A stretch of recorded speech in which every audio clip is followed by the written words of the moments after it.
साक्षी एक बहुत ही अच्छी लड़की थी। उसे सभी जानवरों से बहुत प्यार था। वह किसी भी जानवर को किसी तकलीफ में देखती तो उसकी मदद करती।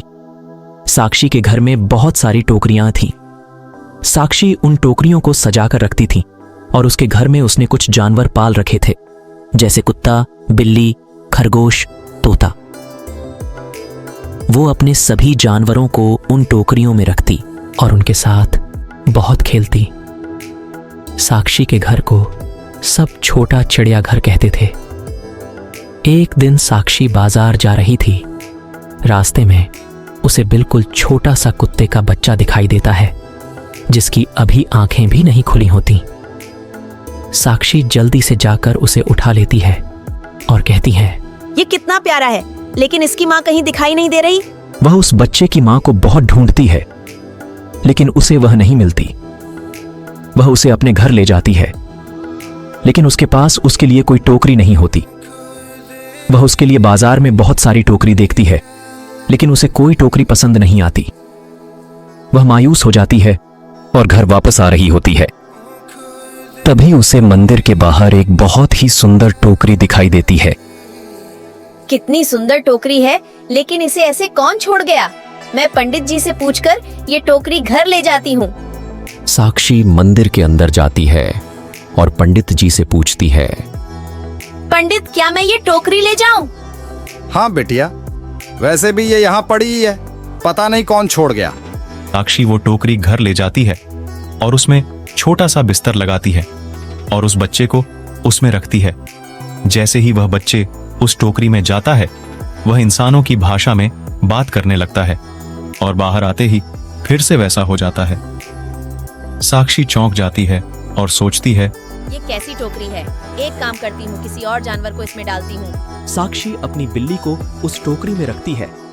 जैसे ही बिल्ली उस टोकरी में जाती है, वह भी इंसानों की भाषा में बात करने लगती है।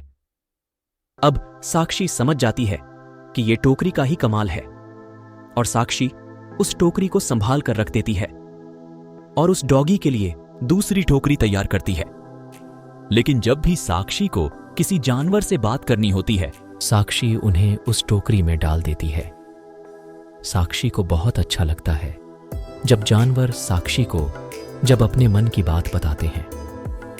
एक दिन पड़ोसी साक्षी को अपनी बिल्ली और सभी जानवरों से बात करके देखता है। वह सोचता है, साक्षी के पास जो जानवर हैं वह बोल सकते हैं। क्यों ना मैं इन जानवरों को चुराकर चिड़ियाघर में बेच दूं? मुझे बहुत सारे पैसे मिलेंगे, क्योंकि बोलने वाले जानवर किसी ने देखे ही नहीं होंगे। अब पड़ोसी साक्षी के जानवरों को चुराने का प्लान बना लेता है और गलती से उस दिन साक्षी उस जादुई टोकरी को जानवरों के पास ही भूल जाती है। अब रात को पड़ोसी चुपके से जानवरों को चुराने के लिए आता है और जैसे ही वह जानवरों को चुराने के लिए सबसे पहले बिल्ली को हाथ लगाता है, वह बिल्ली बन जाता है और उसको देखकर सारे जानवर आवाज करने लगते हैं। क्या हुआ? तुम सब इतना तेज क्यों चिल्ला रहे हो? इतने में उसकी नजर दूसरी बिल्ली पर पड़ती है और साक्षी सोचती है, ये कहां से आई? वह उस बिल्ली को टोकरी में बैठाती है और उससे पूछती है, वो कौन है? मैं तुम्हारा पड़ोसी हूँ। मैं तुम्हारे जानवरों को चोरी करने आया था, लेकिन पता नहीं कैसे मैं बिल्ली बन गया। इतने में टोकरी में से आवाज आती है, यह सब मैंने किया है। साक्षी उस बिल्ली को उस टोकरी में से निकालती है और टोकरी अंदर लेकर जाती है और कहती है कि वो उस बिल्ली को फिर से इंसान बना दो। टोकरी साक्षी की बात मान जाती है और बिल्ली को वापस से इंसान बना देती है। पड़ोसी साक्षी से माफी मांगता है और कहता है, मुझे माफ कर दो, अब मैं कभी ऐसा नहीं सोचूंगा और ये बात किसी को नहीं बताऊंगा। साक्षी उसे जाने देती है और उस टोकरी को सुरक्षित रख देती है